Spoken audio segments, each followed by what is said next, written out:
thank you very much for joining me on Frankly Speaking, Union Minister of Women and Child Development as well as Textiles, Ms. Smriti Irani.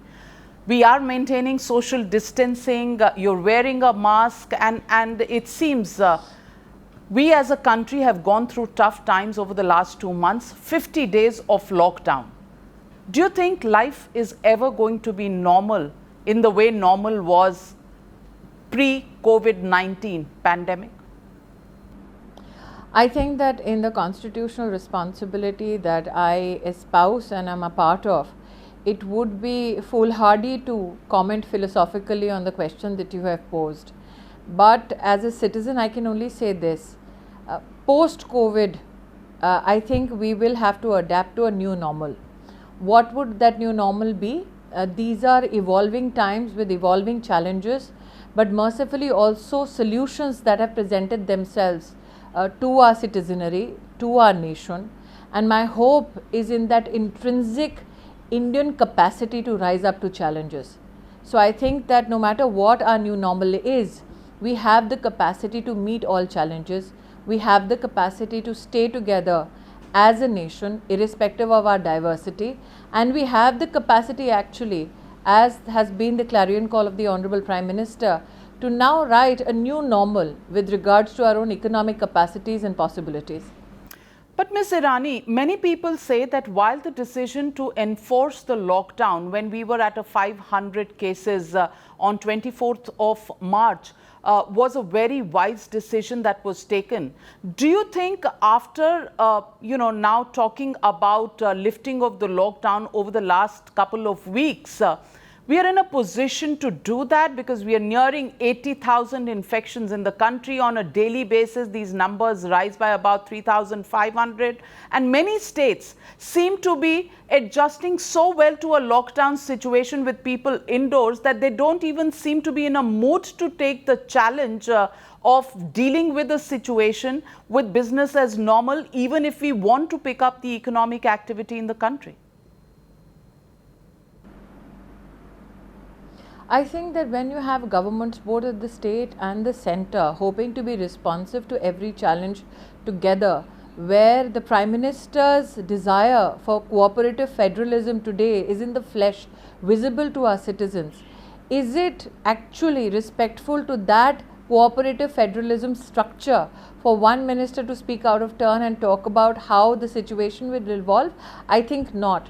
I think one of the lessons that we can take away from this entire lockdown is the fact how decision making has percolated down to the ground, to the district collector, district magistrate, to the superintendent of police, and how they have, in collaboration with not only the state authorities but also the centre, have managed to ensure that they do not inconvenience a nation of 130 crore people. So I think that with state to state varying in terms of the situation they are confronted with, you cannot have a one size fit all. But I think I am extremely blessed that we have a Prime Minister who will consult with chief ministers across the nation to come to conclusions with regards to how administration has to handle this situation.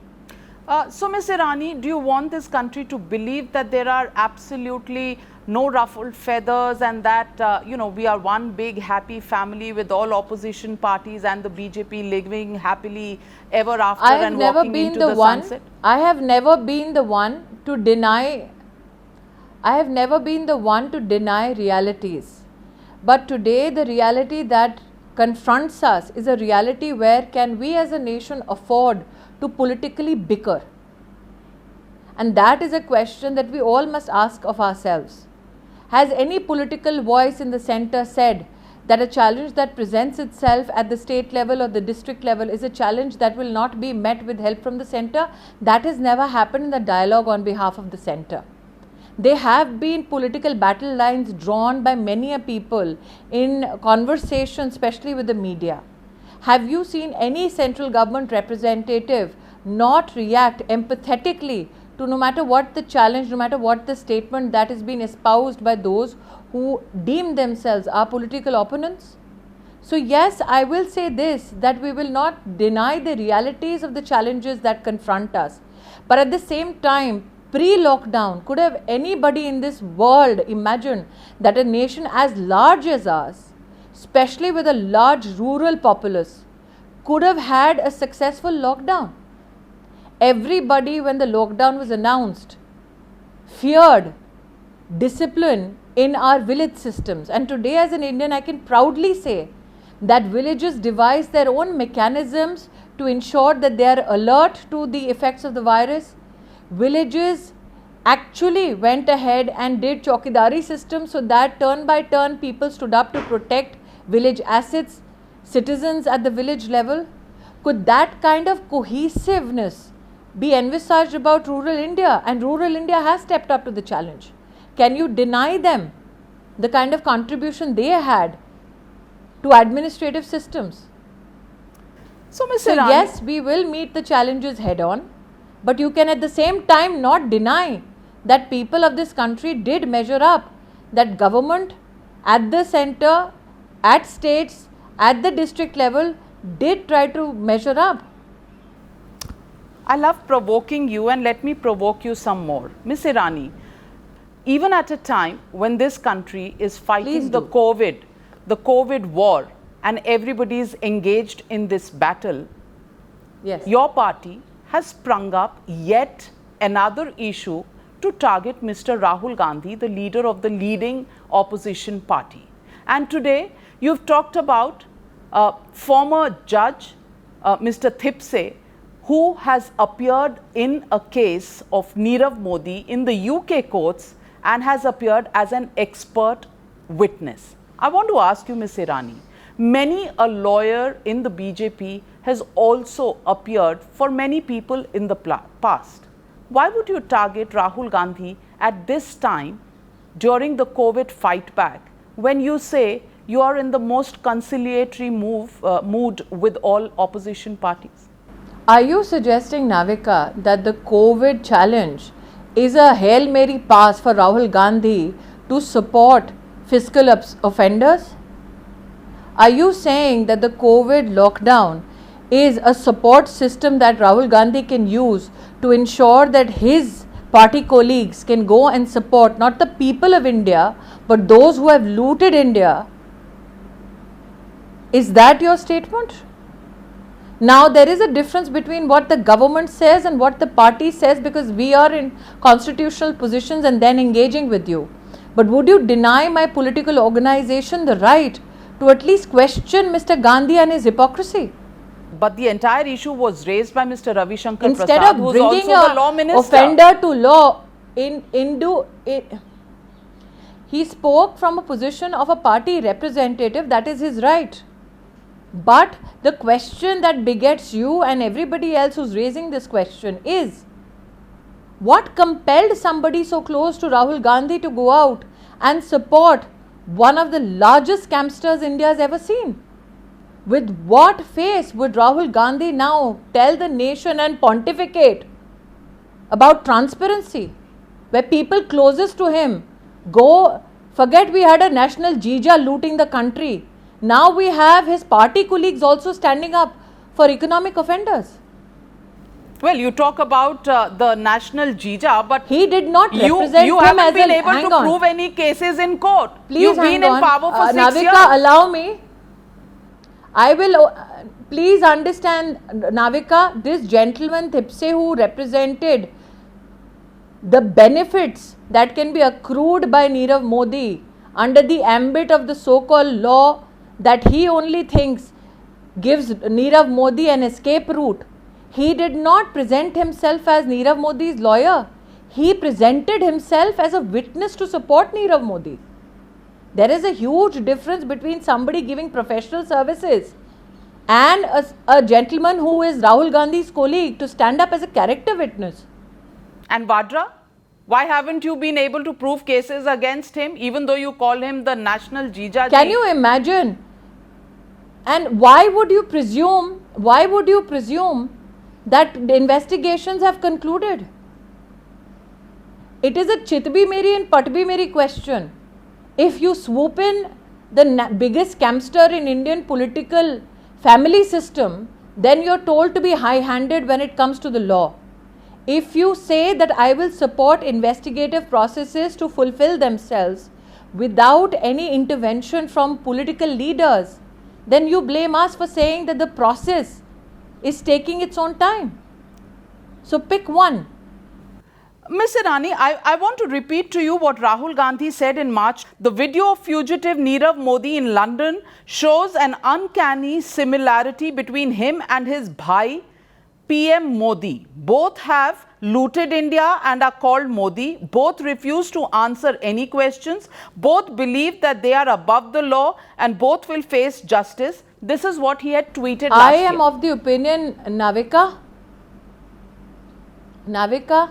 if Rahul Gandhi truly believes in free speech, and I hope that you do not edit this part, let him not meet malleable journalists. Why not Rahul Gandhi give Navika Kumar or any other Times Now reporter 10 minutes on the Thipse issue without a script prepared beforehand, where the clock does not keep getting edited at the back? But do you think this contradicts Let him come out and answer. No, but do you think the stand that Rahul Gandhi took is contradicted by Thipse? Rahul Gandhi's two characterizations that I have seen personally is one, hypocrisy, and two, shamelessness. Am I shocked? No, I am not. Because this is a conduct that he's been a part of for a very, very long time. So then isn't the BJP through with trying to expose Rahul The Gandhi sheer and the Congress? hypocrisy. The BJP is duty bound to bring such facets to light in public discourse. But I think the question that should be asked is, isn't Rahul Gandhi duty bound to be transparent?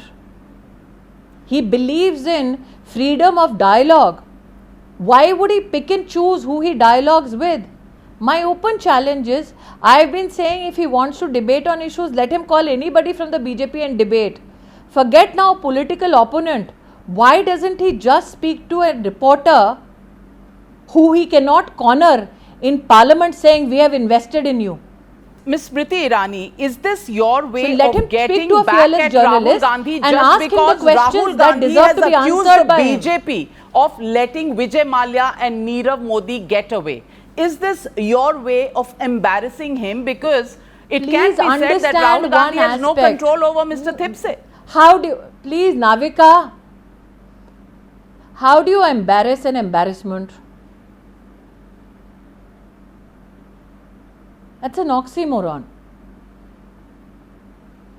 Smriti Irani, I know you've You defeated only him have in the Amethi. responsibility to bring to light what. No, it's not about defeating him. It's a very, very natural question to ask. You are continuously asking me, why would you want to embarrass Rahul Gandhi? And my question to you is, tell me, how do I embarrass an embarrassment? Do you personally dislike him? I couldn't care less about him. I'm sorry. That is my personal opinion. Because when you're touching 50 and you've never had a productive job in your life, you do not evoke a sense of respect from me as an individual. But that is my personal opinion. Smriti Irani, When you stand in the national capital and say, Bharat ke tukde honge, and support that, I don't have an iota of respect for you then. Smriti Irani, are you only getting back at him because he has accused the BJP of allowing Nirav Modi and Vijay Mallya to run away? Is that the reason why you're bringing up this issue? Look at of the Thipse? sham. Look at the sham. You allow people to loot the country when you are in power. You try to disrupt parliamentary procedures, investigative procedures. And then you send a close colleague of yours to go and defend those same offenders. Who does it expose? It exposes Rahul Gandhi. No, which parliament procedures are you talking about? So either he is extremely, please, there are so many parliamentary working days that they tried to disrupt the work of the people of this country because they wanted to score a political brownie point. Have you forgotten, Navika? So So there are two possibilities. Either Rahul Gandhi, who gives statements like red zone जो है वो green zone है और green zone जो है वो red zone है, genuinely is not in control of his faculties, or he knows that he can be hypocritical and lie to your face and get away with it. You know, the green zone, red zone, many people say the video is spliced and it's been done by the BJP, but that's not the point I want to get into. I want to get into the issue of Malia How being... can the BJP splice words that a man has mouthed on his own? How can BJP put handwritten notes in the hands of Mr. Gandhi? And he wouldn't know what he's saying because he loses the sequence of his papers. How can you blame his genetic challenge on the BJP? I mean, you're really hitting below the belt, Smriti Irani. I want to ask you, are there no BJP leaders who need I'm documents to read out from? Do they not carry? Please, Navika, do they not allow carry me. Navika, allow me. Allow me. Allow me. Allow me. Rahul Gandhi gives the choicest abuse to the Prime Minister of this country. Not only when he's Prime Minister, but when he's the elected head of state in the state called Gujarat. Rahul Gandhi and his minions, if you speak one word against him, go after women in the right wing by filing FIRs against them across the country. And you're telling me I shall have mercy for his soul? Well, I also want to bring up the issue of the Pulitzer Prize. And I want to ask you, where does the BJP stand on this? All this while, the Pulitzer was seen as a recognition. Has the Pulitzer Prize, just because it's gone to 3 journalists from Kashmir, suddenly become an untouchable? I think that if you look at the citation, that answers the very question that you posed to me. Tell me, Navika, you are a journalist, though not from Kashmir. If an international agency says that I will give you an award if you spit on your country, will you accept it? So are you saying when Rahul Gandhi I'll give you actually an award congratulated if you them, he say acted out that of line? I'm asking you this question I'm asking you as a journalist. Would you do this to your country? No, certainly not. But people in Kashmir do When have the citation about Article 370 abrogation. Please understand, read the citation. Absolutely everybody in this country, why only in Kashmir? The rest of the nation also has a right to ask questions. But when your citation reads, whether your Indian controlled Kashmir or disputed territory, as an Indian, would you support that? Would you accept such a citation, Navika? Certainly not, and I've debated this on the news hour because I have a problem with India being called a contested territory. Definitely I have a problem with it. That answers your question, no matter what your politics, left, right or center, no matter how much your hatred for Modi, can you start hating your country and then expect our support? Would you expect Rahul Gandhi to take back his congratulations to these journalists? Would you want him to apologize? Would I expect him to have a sense of nationhood? No, I would not have. Would I have that expectation from a gentleman who supported Bharat Tere Tukde Honge? That would be foolish of me to have that expectation of Mr. Gandhi. But then, Miss Irani, let me ask you this question also. When the Congress is in power, it gives its own favorites, the Padma Shris. It's become contested every time that these are politically cited awards. No. Navika, please look at the Padma Awards given in the past 5 years. Who are they given to? A tribal lady who is servicing the poor, a lady who from her savings in life has opened a small hospital in Bengal. They are not fancy people. They can't write a line in support of Modi. They became the People's Award because we opened up the nominations and the support for the nominations for the people of this country. So do you think Rahul Gandhi, by congratulating these journalists, has undermined India's position internationally? India is too strong a nation to be undermined by an embarrassment. The communalization of the coronavirus. That's the charge that has been made by many people in this country, that by talking about the Tablighi Jamaat, by talking about the fact that they spread the virus in the first flush of the corona spread, many people have questioned that are we giving religious overtones to a virus that sees no nationality, it sees no borders, it sees no caste, no color, no gender, no creed. When a government is responsible to tell the people of this country day to day about the spread of the virus, the impact of the virus, the numbers who have survived, the numbers who are infected, the numbers who are recovered, when the media reports organizations that have not assisted, forget governments at the center or the state, society at large, and put society's safety at risk, and they happen to have a name called Tablighi Jamaat. Are you suggesting that government officials, and there was no politician on that desk, when they are reporting about COVID related, health related issues, are you saying representatives of the Ministry of Home Affairs, officers who have taken constitutional oath, should lie to the people of the country? That officer who reports to the people of the country does not hold a political office. But he also reports to the political bosses. Do you expect that officer to mollycoddle? No, but he also reports to the political bosses. Please do not disrespect officers, their integrity, by saying that they would juxtaposition such names for political prudency. They are duty bound to report the truth. The truth may hurt a few people, outrage a few people, but it's still the truth. Ms. Irani, I'm not trying to point at any one official, and I'm nobody to cast aspersions on anybody's integrity. But I'm also not naive to believe that different governments don't have different favorites.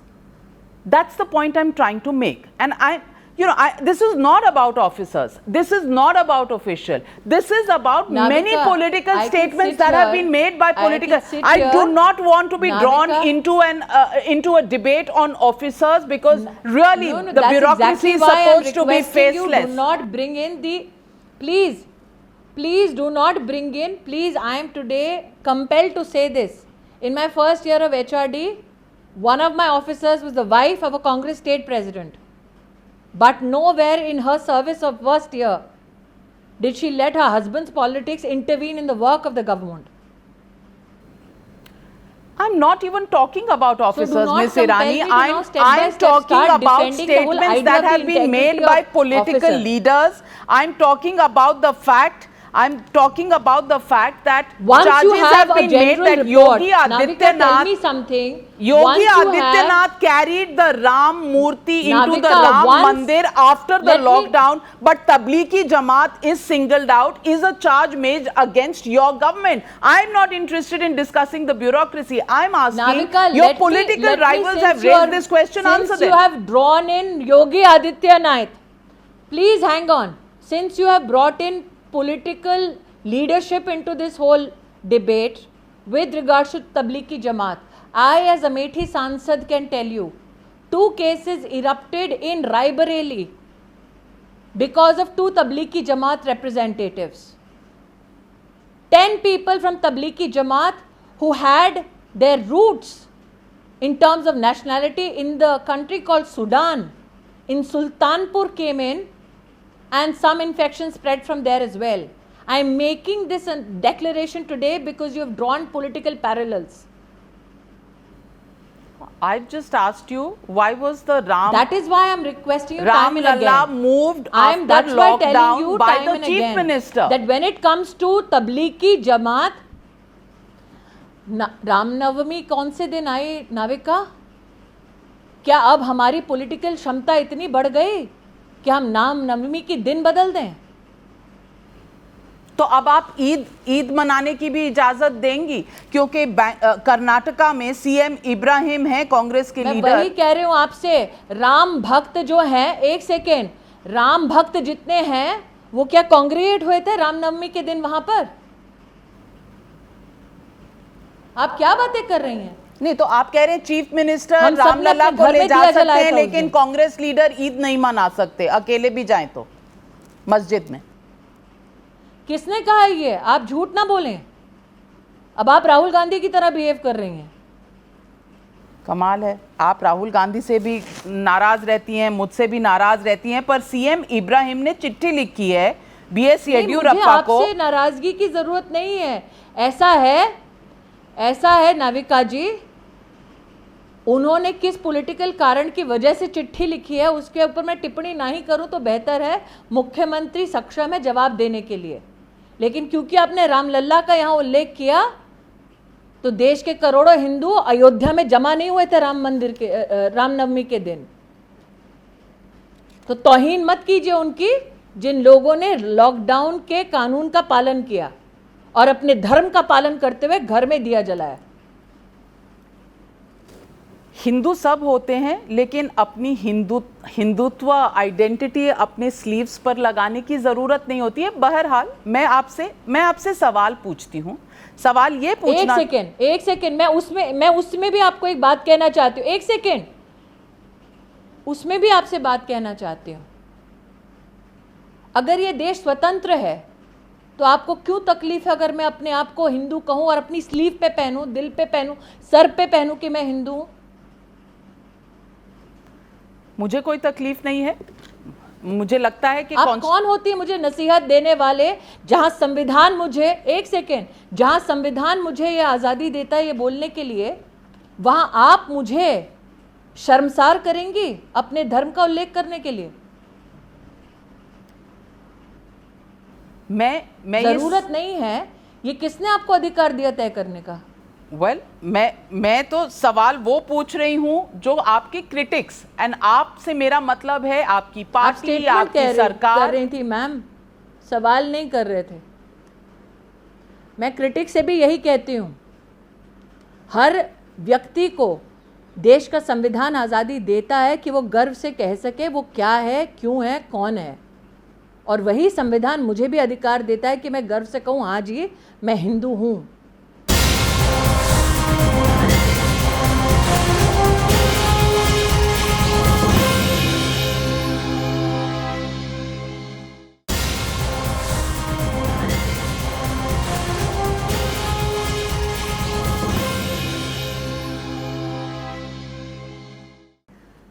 Smriti Irani ji, मैं आपसे पूछूंगी कि हम हिंदू हों, मुसलमान हों, लेकिन पिछले कुछ दिनों में हमने जो सीन्स देखे हैं, आज ही सुबह किसी सोशल मीडिया के हैंडल पर मैंने देखा कि माइग्रेंट लेबर का पिछले कुछ हफ्तों में क्या हाल हुआ है। And I'm talking to you about, I don't even want to get into the issue of who mishandled, what happened and who's responsible. I'm just saying that haven't those visuals been absolutely heart-rending? A woman who's pulling her suitcase, उसके ऊपर एक बच्चा सो रहा है, एक आदमी अपनी pregnant बीवी को और एक छोटे बच्चे को एक ठेले पर ले जा रहा है। Which human being can deny it? Which human being can deny that these are heart-wrenching scenes? Have we collectively as a nation mishandled this situation? Which human being can deny also? Please understand, Navika, there are 2-3 things which I'd like to, you to reflect on for perspective. Can you deny that this is heart-wrenching? You can't, because you're not inhuman enough to do it. What can you systemically is to provide support.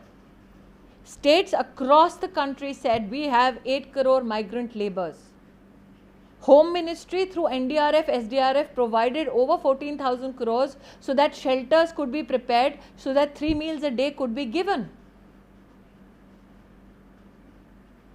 So we did not limit ourselves to be empathetic and cry over it, but we applied ourselves to solutions. But we still failed somewhere. We Who said failed? between center and state, we will ensure that between center and state, we will ensure that they go back home with all the medical precautions, with all social distancing, with all financial support from center and state, mostly from the center. So let me give you an example. When I spoke about the hypocrisy of a gentleman called Mr. Gandhi, Uttar Pradesh, Yogi Adityanath, who you seem to have a bone to pick with, ensured that we received over 380 trains till this date as we speak. Made sure that there was a collaboration with all the districts they came from. Made sure that when they come, they are quarantined, 1,000 rupees, ration is all given. And tell me how many Bengal trains have emanated and reached Bengal with laborers? Only 6. But for a long time, 7. For a long In time, Chhattisgarh, states were asking Congress for ruled. trains, but the center 7. refused to agree to their allow demand. me to finish. Please allow me. I think this is again a fallacy. If you are saying the states were so desperate for it, tell me why till now Chhattisgarh has only taken 7 trains. Tell me why Maharashtra has taken only 7 trains. Why Rajasthan has taken only around 5 to 6 trains. And at the same time, UP has taken 380 trains, Bihar has taken over 200 trains. They have the bulk of the Why laborers. the hypocrisy? You can do political posturing, but if you think, Navika, again, you think that there is no bulk of migrant laborers going back to Bengal and Chhattisgarh? You think people of this country don't know? So there was a time where you could do political posturing and get away because you presumed that people would look at the rhetoric and not at the reality in terms of numbers. And today I've given you the hardcore numbers. Ask Mr. Gandhi why only 7 trains have been asked for so long for Chhattisgarh, which is headed by his favorite political colleague. Ask him. Are you saying the other leaders in other states are not his favorites? I am not getting into these. I don't know who's his favorite or not. I only know that I had the distinct pleasure of having the Chhattisgarh CM become a part of his team and fight me in Amethi in a assembly seat called Jagdishpur, which the Congress lost. So I'm speaking only from personal experience. Okay. But my question again is this: the center and the state, when it comes to Shramik trains, not only try to work together, but even the shelter homes that were made for all Shramiks across the country was ably supported by money by the center. So it's easy to play blame game, but if you truly believe you need to help them, then come together, no, with Railway Ministry. The center in its guidelines to all states said that please take a mic, please take a vehicle in all those areas, tell migrant laborers that we are arranging trains for you, please do not walk. Now seek answers from these authorities, that when you had the ready guidelines, when the center was beseeching you, how many of you did that in areas where you knew migrant labor was desperate to go back? So are you saying... And I'm saying this today, Navika, maybe the first ever to say it on Times Now. So are you saying that opposition Because parties till are date, since the deliberately lockdown, trying to the embarrass center, the central state government, the and Modi government? Are you saying that? You ask them. You ask them. No, you made a statement. I mean... Has the Chief Minister said it or has Rahul Gandhi said it? That's what I'm saying. Has the Chief Minister said it or Rahul Gandhi has said it? Because Chief Ministers are aware that they are working in partnership with the center. It is Rahul Gandhi who is trying to score brownie points by throwing to wind this particular partnership between center and state. Ms. किसी Irani, और की बेबसी पे वो अपनी political रोटियां सेक रहे हैं. Ms. Irani, I want to ask you the question about the big financial package. 20 lakh crores is what the Prime Minister has promised this country. My first question to you is, many people are asking, why is this announcement coming in a serial kind of a way? Are you building up the suspense? Is it a thriller? Are you looking? Because there are too many. Absolutely not. I think that would do a lot of disservice to the seriousness of the approach of the government. When the lockdown was announced, the Prime Minister's Garib Kalyan package was announced, which was worth 1.7 lakh crores. And every day when the finance minister speaks, she speaks about segments of economy. Today, I believe she also spoke about street vendors. She spoke about MSMEs yesterday. She spoke about the farming community. She spoke about affordable rental schemes so that migrant labor can get support. She spoke about Kisan credit card. So the fact that the government is minutely looking at all segments of the economy, all segments of the society, and applying itself and actually talking to the public about it, why wouldn't you want to not know every detail? But many people have come back and said that as far as the MSME package is concerned, and you would know, you're the textile minister, in the MSME package, while loans and collaterals are a huge help to the MSMEs and the micro industries which provide maximum employment actually need write-offs in terms of some of the loans that they have and they haven't been able to service because due to the lockdown they haven't had any business happening. So Navika, if you look at the finance minister's entire press conference, she talks about not only a 3 lakh crore support for collateral free loans, she also talks about 20,000 crores for subordinate debt. She talks about debt restructuring, she talks about interest subvention, she talks about a mother fund. And that is why I said that when you accuse her, why are you taking so much time day by day telling us?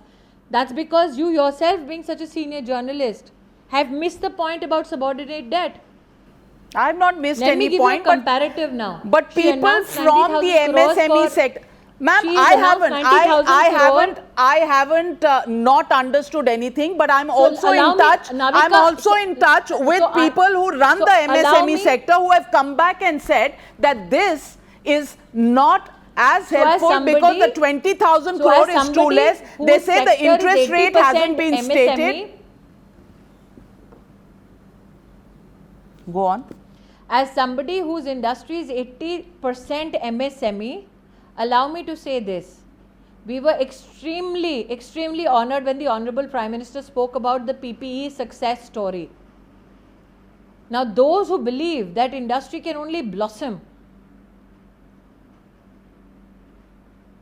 if a package is announced in the lockdown period, Navika, on the 1st of March, we did not have one production unit for PPE kits in our country.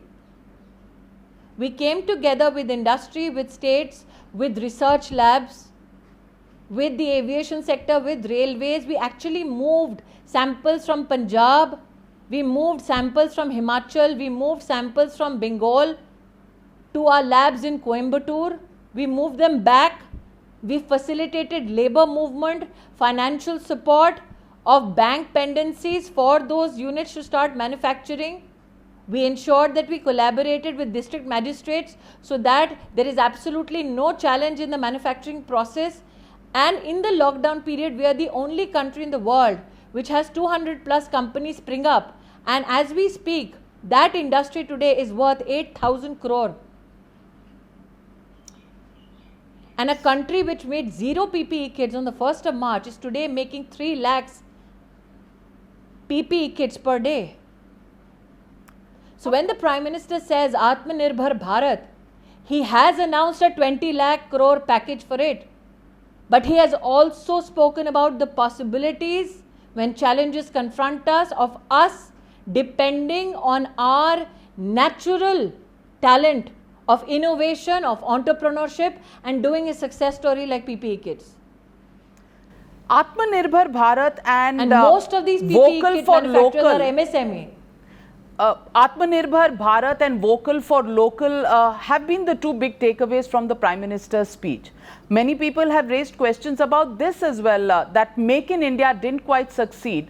Are we now doing once again a Make in India 2.0 by trying to say that let's go vocal for local? Is that the way? And are we saying no to foreign brands? Are we saying IKEA, which came in, should not be there? Not succeeded. Make in India, as per your presumption, has not succeeded, and you think that we are recasting it in a 2.0 image. When Make in India was announced, Navika, when were international borders sealed? Mid-March sometime.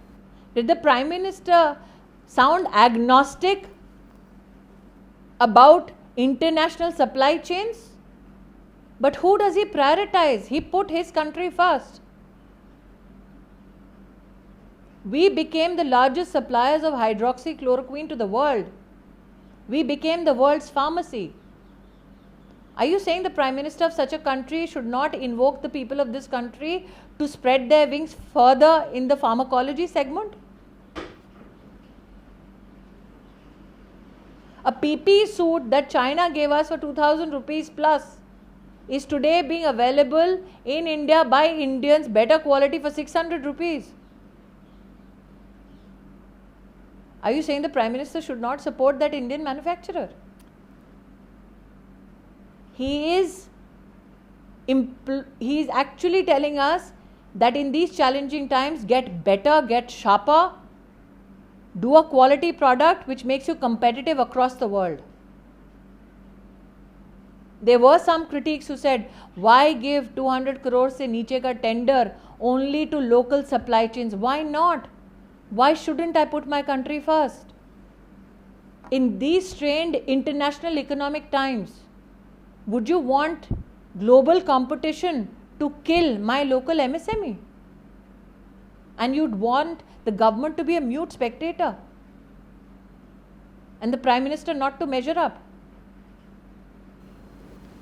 Well, Smriti His Irani, priority is to save Indian economy, Indian industry, Indian jobs. And he has always put India first, no matter who criticizes him for what. He will never compromise on that, Navika. well, I hope your critics will believe that, because I always love provoking you, because when you get provoked, I think the interview gets more interesting for me, the interviewer. But I thank you, Smriti Irani, for joining me. I just feel my show, which is Thank you so frankly much. speaking, for this episode should be named Smriti Irani ko gussa kyun Didn't aata turn hai? out to be an embarrassment. No, not an embarrassment, Thank but you, Navika. Smriti Irani ko gussa kyun aata hai? Well, I'm sure viewers will appreciate the मुझे smile. गुस्सा मैं एक decade रोई हूँ TV पे. अब आप रुलाने का काम कर As रही long हैं. as I'm not crying, things are all right. Well. Thank you so much, Smriti Irani, for Thank you so joining much. me on Frankly Speaking. We'll be back, we'll come back, and we'll provoke you some more, and hopefully we'll get another interesting interview from you. Thank you very much. Look forward to it.